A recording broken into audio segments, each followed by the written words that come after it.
Knights of Honor 2 Sovereign is a satisfying grand real-time strategy game, but it is also very complex. Getting a proper start is necessary to prevent big problems as time and wars go on. I will explain how to pick the best nation for you and also how to get the jump on all your warmongering neighbors, while for the game's store page, use the link in the description provided by THQ Nordic, the publisher of this game, who is sponsoring this video. Regardless of whether you are playing by yourself in single player, with a friend in co-op multiplayer, or in PvP against up to 5 strangers, there are some basic concepts for a good campaign start that always hold true. Getting a full court of lords and knights to govern cities and use their special actions. Signing trade agreements and establishing trade to boost your economy.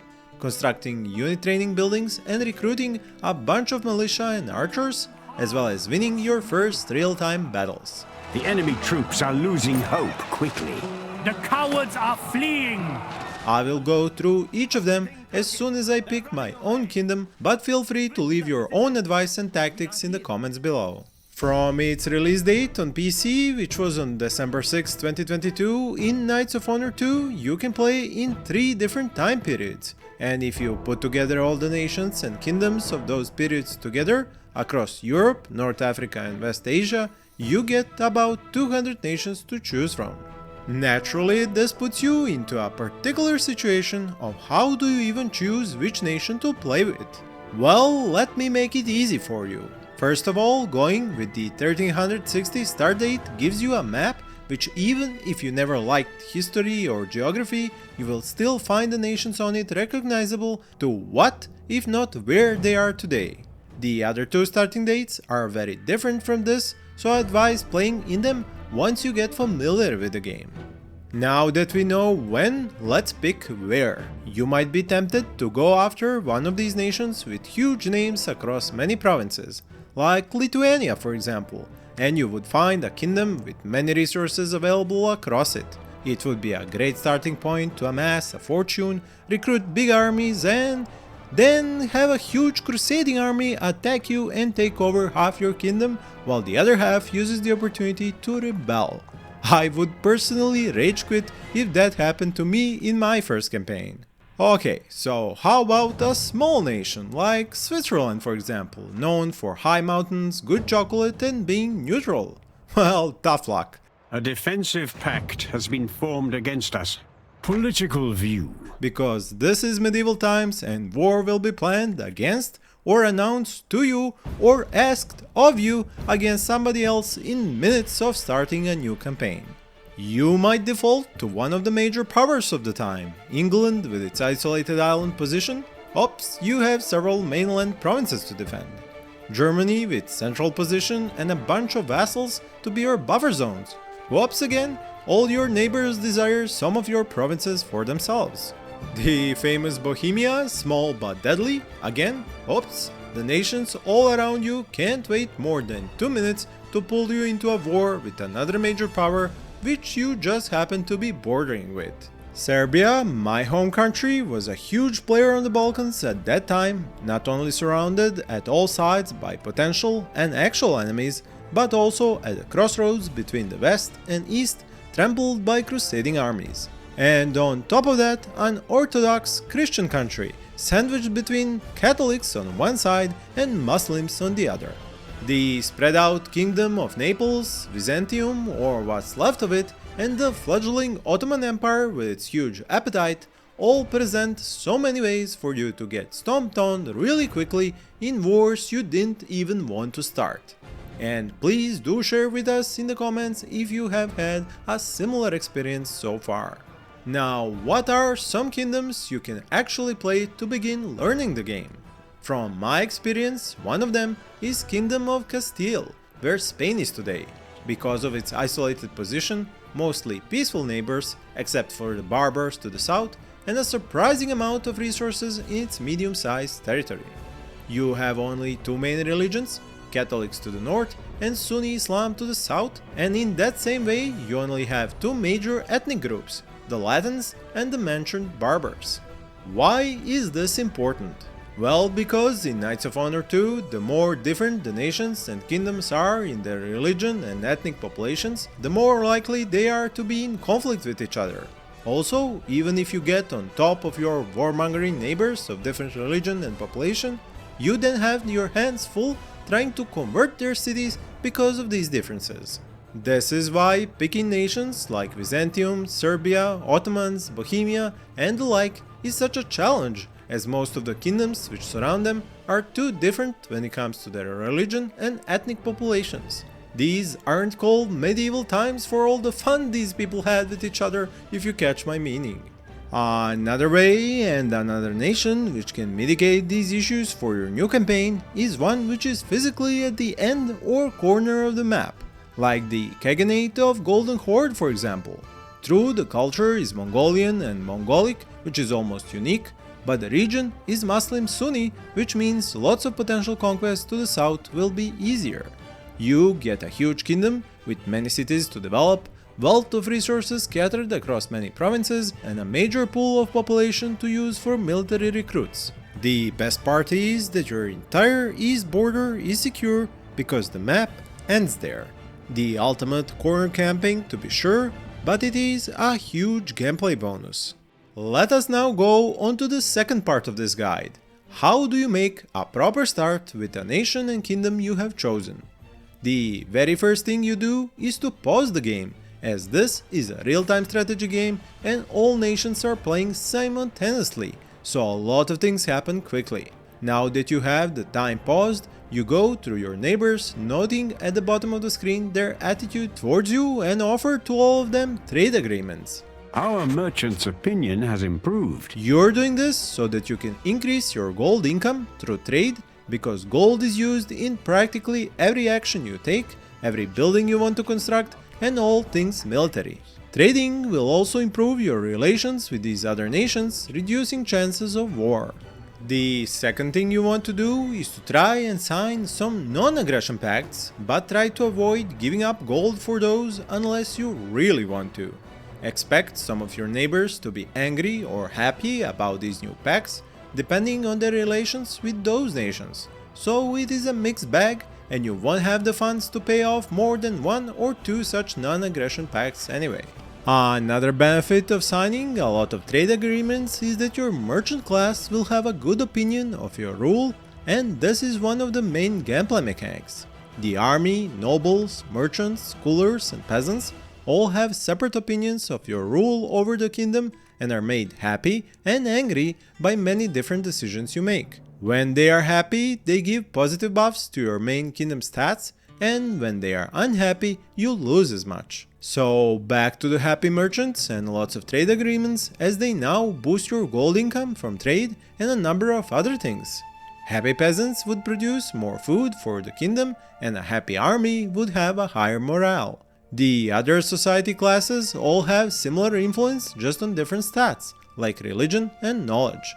There is a limit to how many trade agreements you can make, so when everyone starts saying no, you have maxed them out.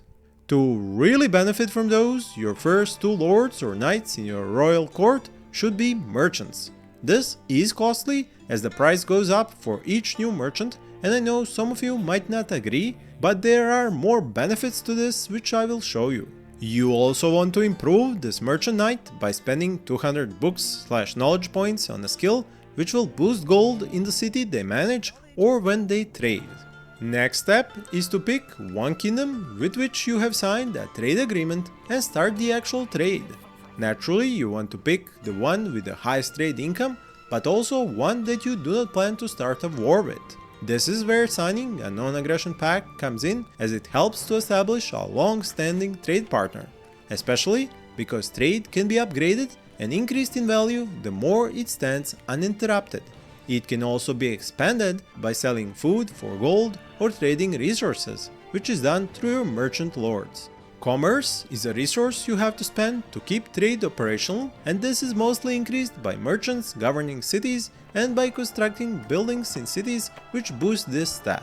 When you hover your mouse over a building's info, you will see if it adds this resource after it is constructed. To get the most out of your merchant knight, you next want to set them up as a governor of a city which has a lot of settlements, as with their skill they will boost the gold income there multiplied by the number of settlements. The easiest way to do this is by going to your province overview in the left corner, or by using the Shift plus Q key and then sorting the list of cities by the number of settlements or population they have. Just don't put them in charge of a city with many castles, as you want these for the Marshal class knights. Then in the city's bottom interface option, click on the governor icon and choose your merchant from the list. You can see the bonuses you will profit from here.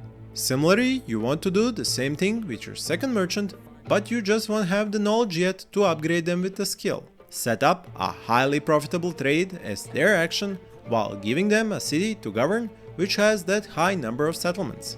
It might even have a castle in there, but if your other cities have 2 or even 3 castles, then it's fine, as you have places to install marshals as governors for a maximum boost to levies.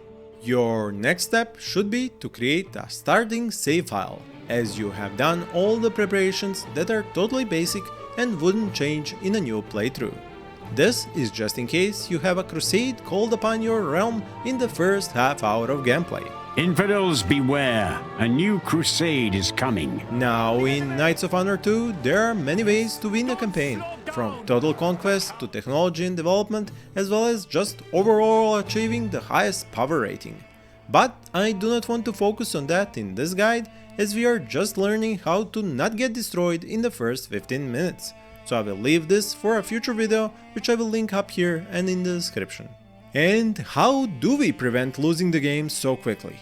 Well, by investing in army buildings from the get-go.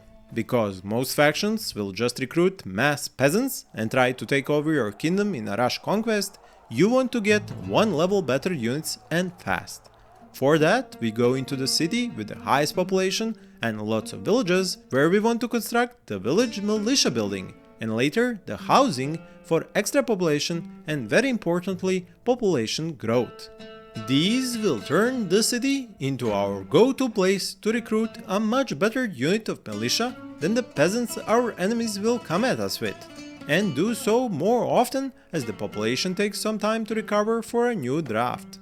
The steppe militia is a stronger unit than the peasants in almost all regards, while the price difference is basically a non-issue. Now, it is time to hire a marshal who will lead this militia into battle. What is your command? Him you want governing the city with the most castles, as he will give it a very useful boost, and that is to levies. This is why you want a barracks constructed here, as it also boosts the same stat, and so you pile up the stat to make the city a great place for recruiting strong units and doing so often. It is much more expensive than the village militia, but with good reason. When it comes to martial skills, I would recommend anything that gives bonuses to army morale, attack rating, experience gaining, or unit replacements. Do recruit these militia units as soon as possible, because the population takes time to recover, so don't waste time with your city levies being unused. You can refill the ranks of your units after battle in any city with available levies, but you can only train new units in cities where you have constructed unit recruitment buildings. So, avoid replenishing your ranks in cities where you are recruiting new units.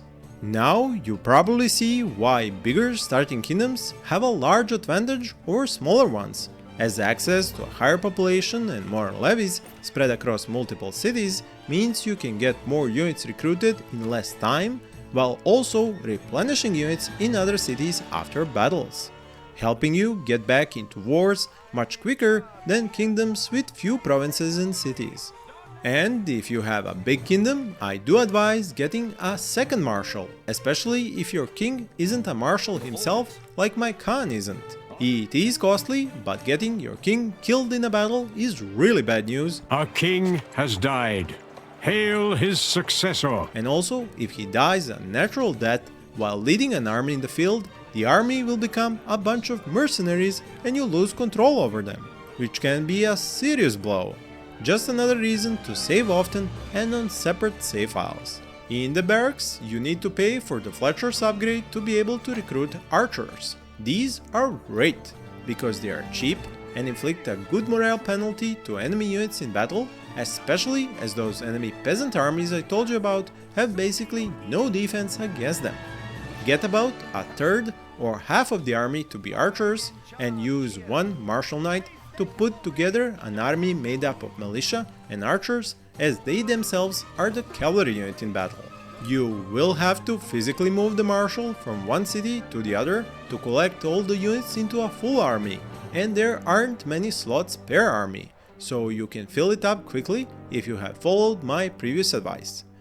In my playthrough here, the Lithuanian kingdom invaded my Muscovy vassals 13 minutes into the campaign, as if to prove my point about just how quickly wars break out in this game.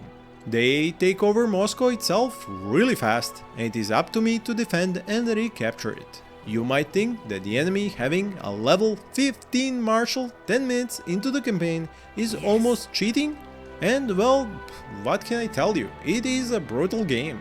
And what is even more brutal is that Lithuania gets a visit from a Crusader army from Germany 30 minutes into the campaign, while it is already at war with several kingdoms and rebellions are starting to pop up across its home territories. Aren't I happy I didn't pick that kingdom? When playing in single player, you at least get to actually lead your armies in combat and that way win most of the time if you have prepared a higher quality army than your opponents and if you are the superior tactician when you are both matched in units.